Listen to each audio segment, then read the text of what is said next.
Welcome back, everyone. In today's video, we're going deep on Snowflake. We're going to go over the business, the fundamentals, the numbers, whether I am buying. By the way, I'm Brian, the Finance Ninja. Here's Shama, the Finance Kitty. By the way, Shama says to like and subscribe. So yeah, Snowflake is currently trading at $160.52. Market cap of $53 billion. It's been quite a roller coaster, hasn't it? It IPO'd at about $250 a share, spiked to $350, currently at $106.52. This is over a 3-4 year span, so this is over a significant period of time. Okay, so first off, what is Snowflake? Okay, so Snowflake is a cloud-based data warehousing company that has gained significant traction in the data analytics and business intelligence sectors.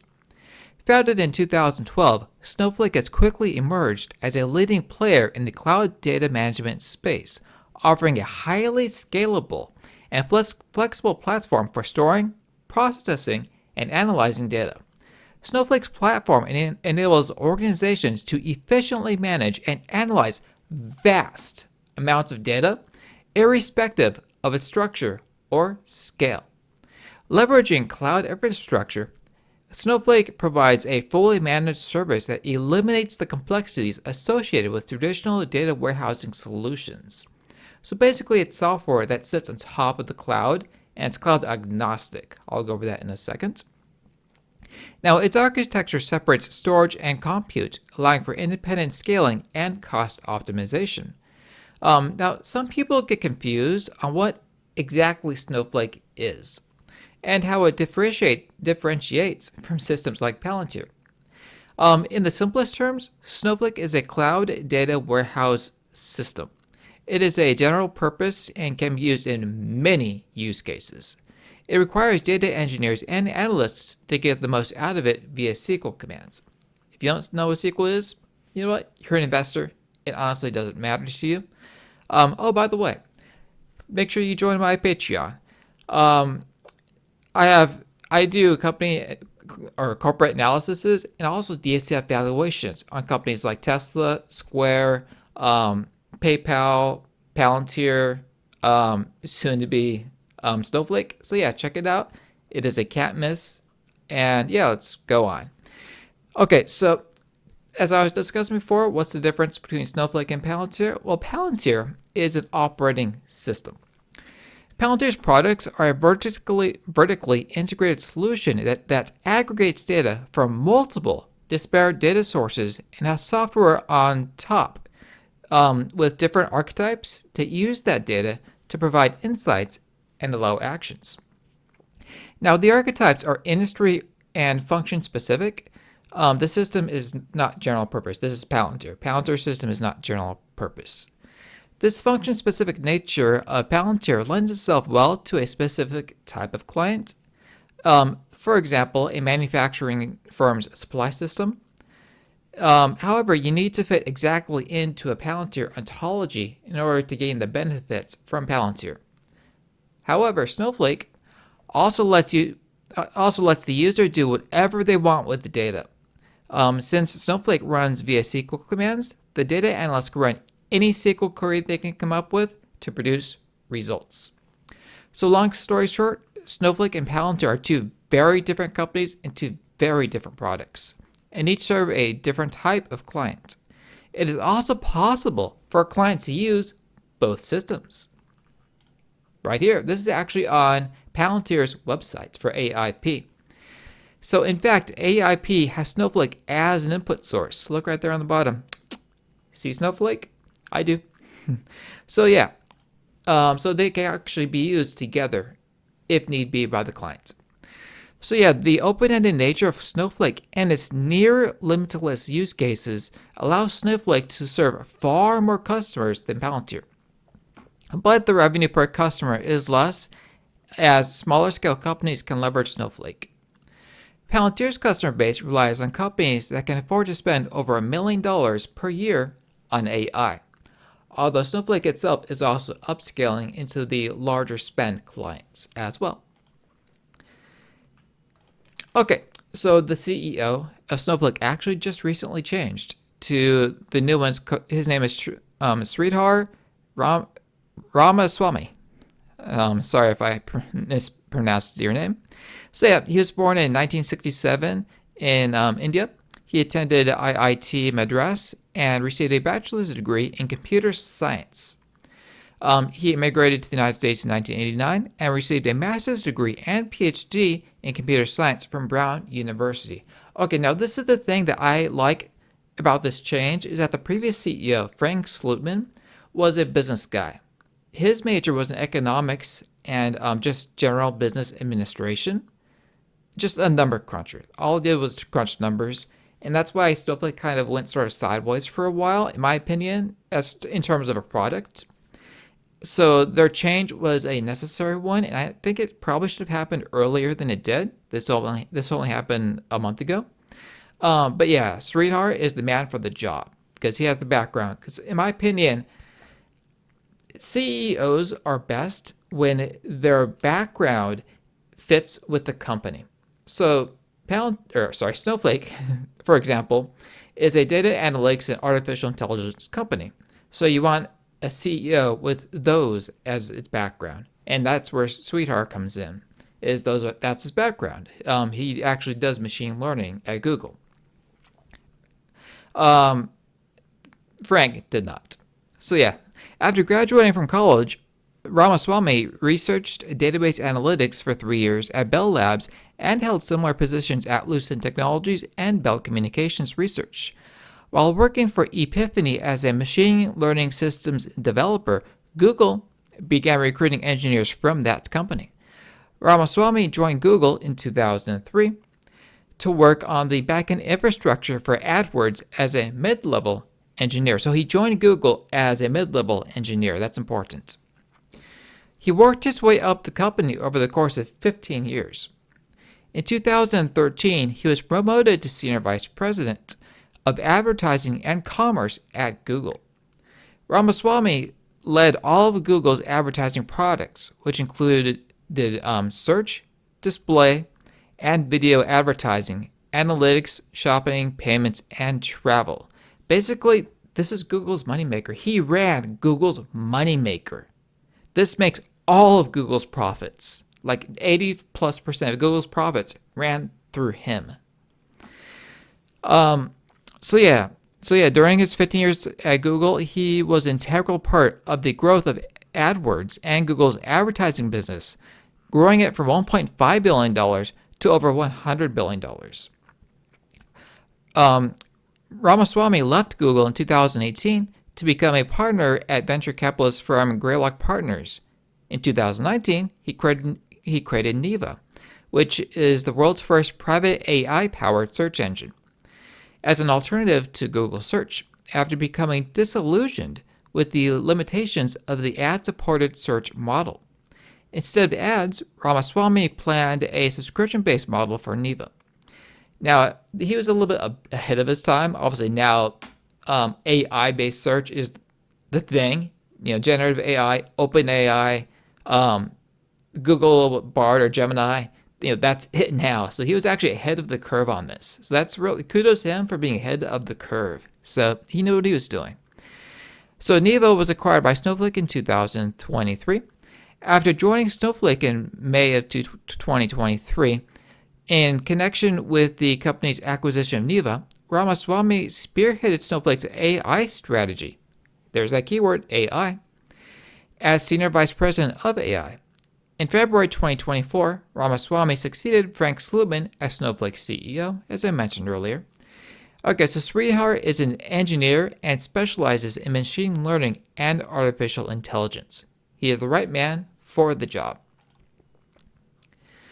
Okay, so here's just an image of Snowflake itself. Take a look if you like. Again, if you're an investor, it doesn't really mean too much to you, but you can see the SQL query command there. You can see just the general structure of their software. And you don't really need to concern yourself with the details too much. Just know this, it runs on top of all the major cloud providers. It runs on AWS, it runs on Google Cloud, it runs on Microsoft Azure, and others.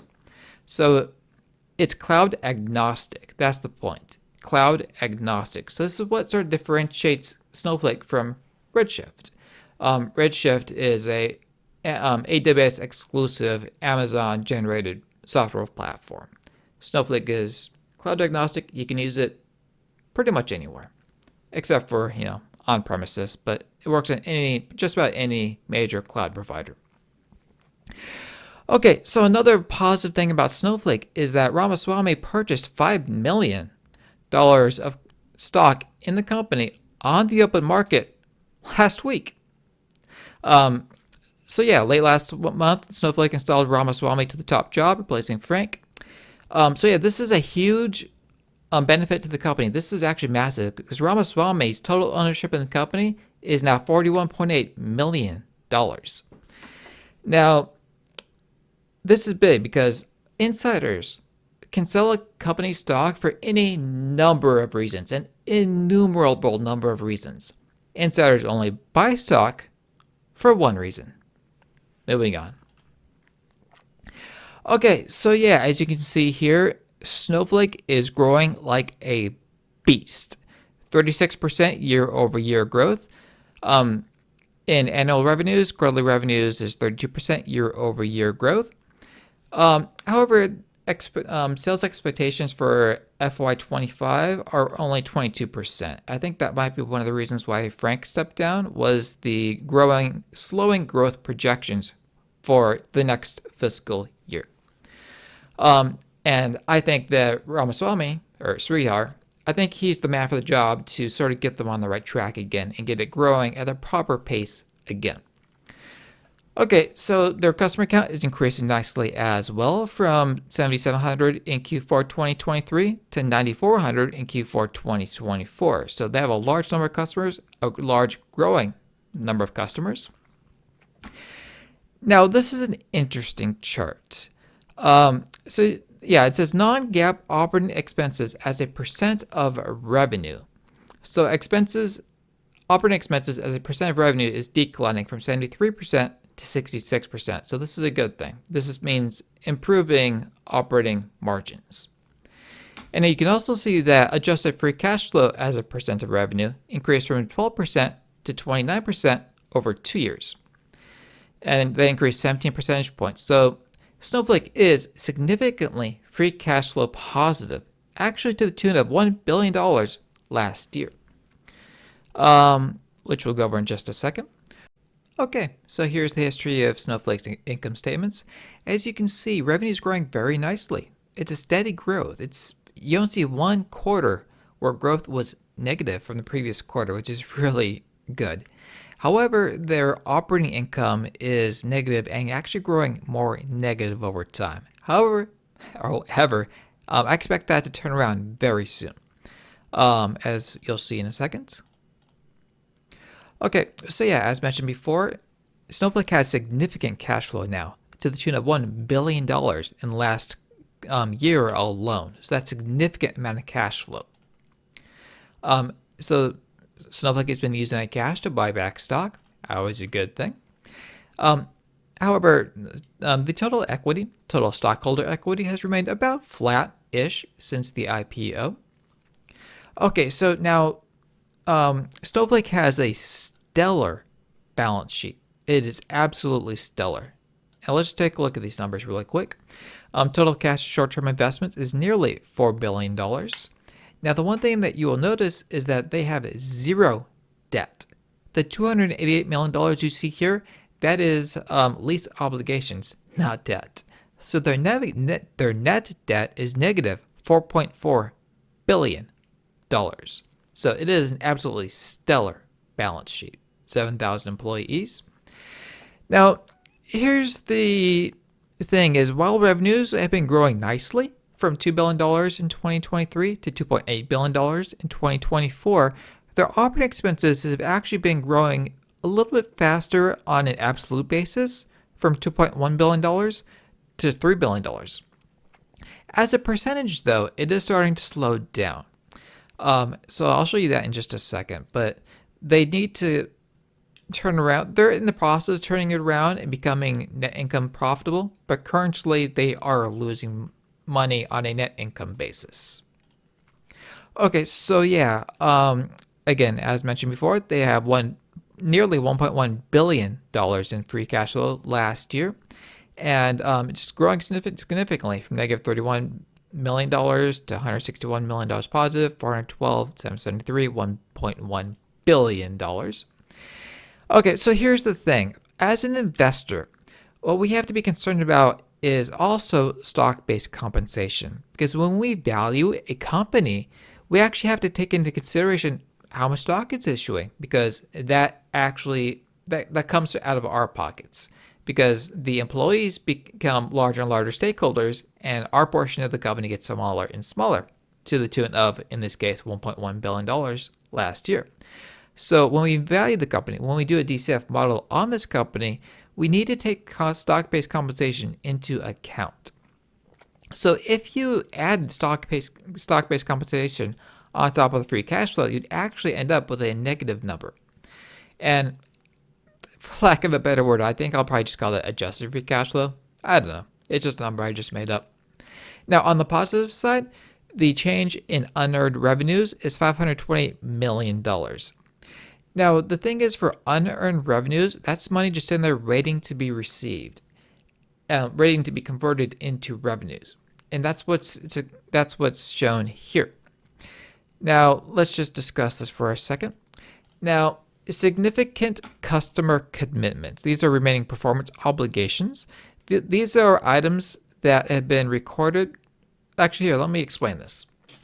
Snowflake defines RPOs as the amount of contracted future revenue that has not yet been recognized, including 1, deferred revenue, and 2, non-cancelable contracted amounts that will be invoiced and recognized as revenue in future periods. So some of this has been considered as cash flow coming in. Some of it's been registered as cash flow, but none of this has been registered as revenue. So they have $5 billion in revenue just sitting there waiting to be registered in Q4 2024. Okay, so and 50% of that is expected to be recognized as revenue in the next 12 months and 50% after that 12-month span. So you can see that here in the light blue and the dark blue. So yeah, that's really good.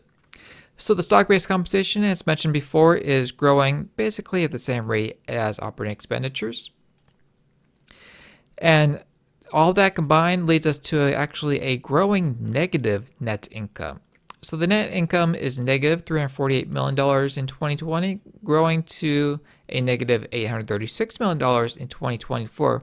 However, as you can see, the rate that's growing in the negative is slowing down. And it's about to turn the corner, and they're about to approach profitability. Hopefully soon. Hopefully soon. And with Sridhar in place, I think it will happen sooner than had Frank been still in place. Wall Street rates Snowflake a buy with a average price target of $207.55, which is a 29.3% upside. Now, the ultimate question, what am I doing? What doing am I? Turn myself back on. Okay, so my thing is this. Okay, so positives. Snowflake has a product that everybody wants and everybody needs. Everybody needs data analytics. Everybody needs artificial intelligence. And Snowflake is the number one product in those categories. Everybody in this field knows Snowflake. They're basically the name brand. So their product recognition is huge. Their cash flows are huge. Unfortunately, their stock-based compensation is not, it sort of subtracts from those cash flows significantly. So what they need to do is they need to keep increasing their revenues faster and faster, and not the 22% that's projected for 2025. I think Sridhar is man for the job. So what I think is they need to do two things. So number one is Sridhar's only been on the job for about a month. So we need a little bit of vision of the changes he is going to make to the company. Again, he's only been there for a month, so let's give him some time. I'm going to give him quarters, like 2 quarters. I want to listen to his next earnings call and the one after that. and know basically what changes he's going to make to the company in order to drive those numbers up and what his vision is for the future, because we don't know that right now. And it's because of that uncertainty that I'm sort of on the sidelines right now for Snowflake. I'm kind of just on the outside looking in. Um, and that's reason number one, I'm on the outside looking in. And number two is the actually significant negative net income. Again, that's expected to turn around soon. So those are the two major things. I will be keeping a very close eye on Snowflake. And once those two things get resolved, I expect to just dive in shortly, hopefully.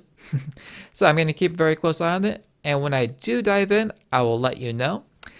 And that being said, here is Shama. She's still cleaning herself. And don't forget to like and subscribe. Thank you for watching. Now I'll see you in the next one.